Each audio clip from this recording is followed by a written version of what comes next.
یہ کفار اور مشرکین نبیوں اور رسولوں کی شان میں گستاخی کر کے بہت خوش ہوتے ہیں کہ ہم نے نبی اور رسول کو بدنام کر دیا ہے، لیکن انہیں اس بات کی جانکاری اور اس بات کی خبر نہیں ہوتی ہے کہ انہیں تو بس اللہ رب العالمین کے طرف سے ڈھیل دی جاتی ہے، جیسا کہ اللہ رب العالمین نے قرآن مجید کے اندر یہ صراحت کے ساتھ بیان فرمایا ہے کہ وَلَقَدِ اسْتُهْزِئَ بِرُسُلٍ مِّن قَبْلِكَ فَأَمْلَيْتُ لِلَّذِينَ كَفَرُوا کہ اے نبی صلی اللہ تعالیٰ علیہ وسلم، آپ سے پہلے جتنے بھی رسول آئے سب رسولوں کا مذاق اڑایا گیا، سب کے شان میں گستاخی کی گئی۔ فَأَمْلَيْتُ لِلَّذِينَ كَفَرُوا تو ہم نے انہیں ڈھیل دی تھی، لیکن جیسے ہی ہم نے انہیں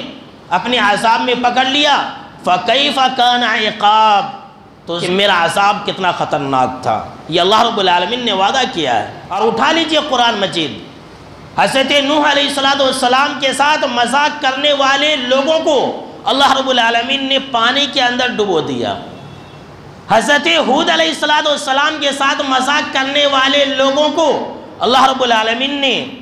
ہوا کے ذریعے ہلاک و برباد کر دیا۔ ایسی ہوا مسلط کر دی جس نے انہیں اٹھا کر کے پٹک کر کے ہلاک و برباد کر دیا۔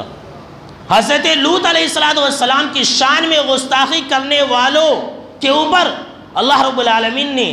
اتنی خطرناک عذاب مسلط کیا کہ ان کو ان کے گھر، ان کے مکان اور ان کے بستیوں سمیت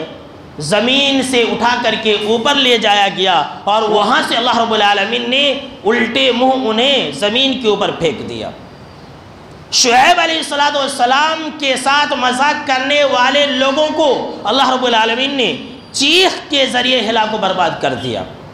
سیدنا موسیٰ علیہ السلام کے ساتھ مذاق کرنے والے شخص فرعون کو اللہ رب العالمین نے قیامت تک کے لیے نشان عبرت بنا دیا۔ عیسیٰ علیہ السلام کے ساتھ مذاق کرنے والے لوگوں کو اللہ رب العالمین نے قیامت تک کے لیے در بدر کی ٹھوکریں کھانے پر مجبور کر دیا، اور ان کے اوپر ذلت اور رسوائی کو مسلط کر دیا، مقرر کر دیا۔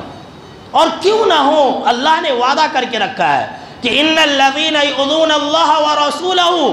کہ جو لوگ اللہ اور اس کے رسول صلی اللہ تعالیٰ علیہ وسلم کو تکلیف دیتے ہیں لعنہم اللہ فی الدنیا والآخرہ، ایسے لوگوں کے اوپر دنیا اور آخرت میں اللہ کی لعنت ہے، اللہ کی پھٹکار ہے۔ وَأَعَدَّ لَهُمْ عَذَابًا مُهِينًا اور اللہ رب العالمین ایسے لوگوں کے لیے رسوا کن عذاب تیار کر کے رکھا ہے۔ یاد رکھ لیجئے، جو لوگ بھی آپ صلی اللہ تعالیٰ علیہ وسلم کی شان میں گستاخی کرتے ہیں وہ دنیا ہی میں ذلیل اور رسوا ہوتے ہیں۔ میرے دوستو، آج ضرورت اس بات کی ہے کہ ہم میں سے ہر مسلمان آپ صلی اللہ تعالیٰ علیہ وسلم کی سیرت کو پڑھے، آپ صلی اللہ تعالیٰ علیہ وسلم کی سیرت کو عام کرے، آپ صلی اللہ تعالیٰ علیہ وسلم کی پیغام کو عام کرے۔ سب سے بڑے مجرم تو ہم ہیں کہ ہم نے غیروں تک جناب محمد عربی صلی اللہ تعالیٰ علیہ وسلم کا پیغام نہیں پہنچایا۔ ہم یہ سمجھتے ہیں کہ یہ مولانا لوگوں کا کام ہے، نہیں، ہر مسلمان کے اوپر یہ ضروری ہے کہ وہ جناب محمد عربی صلی اللہ تعالیٰ علیہ وسلم کا دفاع کرے۔ سنیے، ہر مسلمان کے اوپر ضروری ہے، اور یہ آپ صلی اللہ تعالیٰ علیہ وسلم کے حقوق میں سے فالذین آمنوا به وعزروه ونصروه واتبعوا النور الذی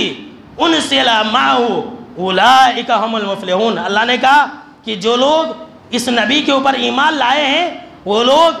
اس نبی کی حمایت کرتے ہیں اور ان کی مدد کرتے ہیں۔ ایمان والوں کی پہچان ہے کہ نبی کی حمایت کرنا، نبی کی مدد کرنا، یہ ایمان والوں کی پہچان ہے، اور قرآن مجید کی پیروی کرتے ہیں یہی لوگ کامیاب ہونے والے ہیں۔ تو اگر ہم اور آپ کامیابی چاہتے ہیں تو آپ صلی اللہ تعالیٰ علیہ وسلم کا دفاع کریں۔